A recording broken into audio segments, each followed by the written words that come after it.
Hello viewers, 4DIYers here with another video for everyone. In this particular video here, I'll be showing you how to replace the upper ball joint on a 3rd generation Dodge Ram. This truck I am working with here today is a 2006 1500 4x4 model, and it has a pressed-in version.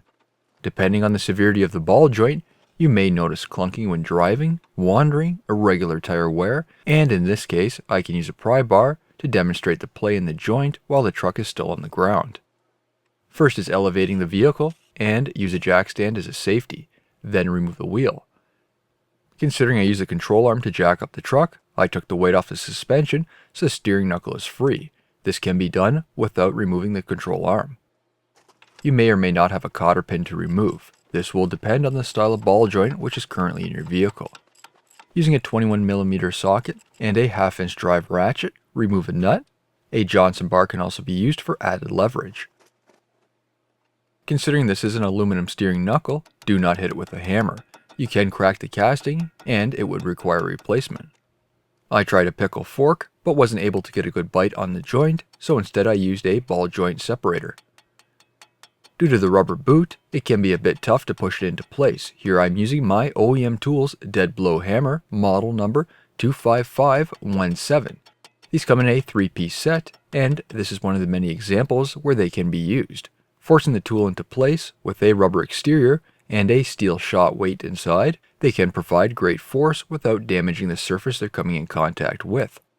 A link to the set will be included in the video description. Once in place, make sure the lever on the bottom is in contact with the stud, then tighten the forcing bolt.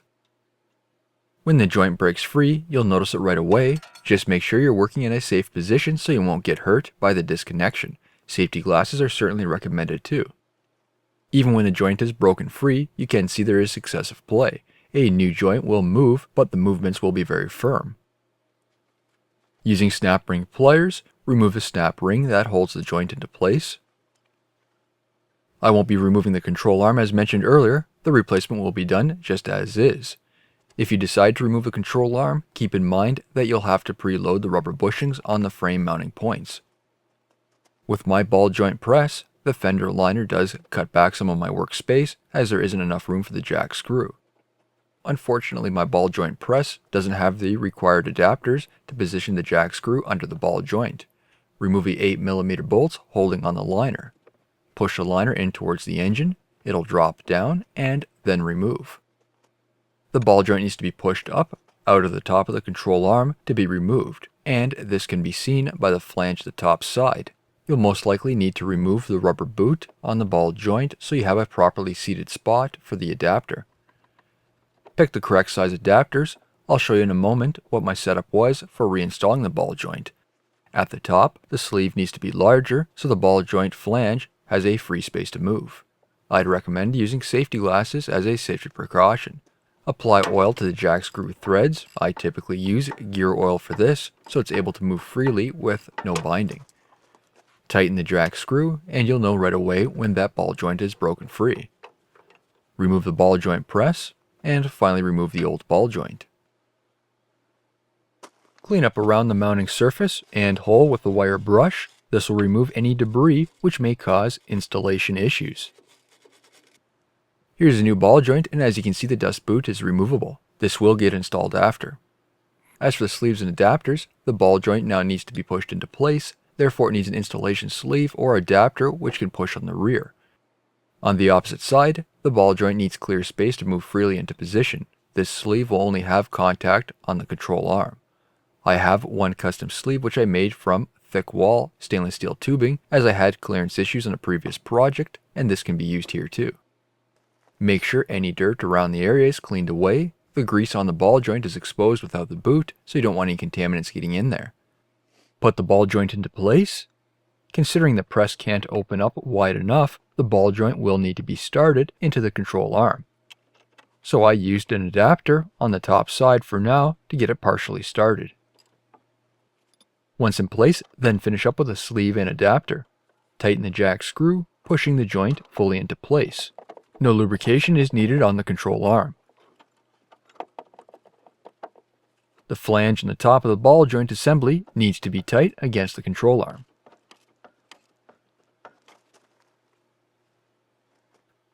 Once in place, remove the press.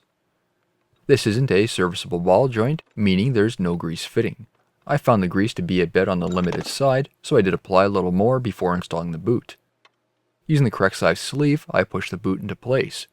It has a metal ring that sits tightly around the base, again using a dead blow hammer so I don't damage the sleeve.